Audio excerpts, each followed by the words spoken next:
আসসালামু আলাইকুম, আসিয়া কিচেনে সবাইকে স্বাগতম। আজ আমি চিংড়ি মাছের মাথার বড়া বানাবো। চিংড়ি মাছের মাথা ধুয়ে নিব। এখন চিংড়ি মাছের মাথাটা মিহি করে বেটে নিব। চিংড়ি মাছের মাথা বাটা হয়ে গেছে, এখন বেটে নিব ডাল। বুটের ডালটা সিদ্ধ করা, তাই বেটে নিব। বুটের ডালও বাটা হয়ে গেছে। এখন এই বাটার মধ্যে দিয়ে দিব পেঁয়াজ কুচি, আদা বাটা, জিরা বাটা, হলুদের গুঁড়া, মরিচের গুঁড়া, ধনিয়ার গুঁড়া, লবণ, বেসন দিয়ে মেখে নিব। মাখা হয়ে গেছে, এখন কড়াইয়ের মধ্যে দিয়ে দিব সয়াবিন তেল। তেলের মধ্যে দিয়ে দিব বড়া।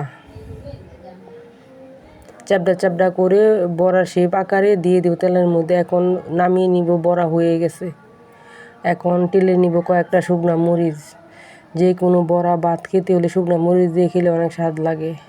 বড়াটা খেতে অনেক স্বাদ হয়েছে, দেখতেও সুন্দর।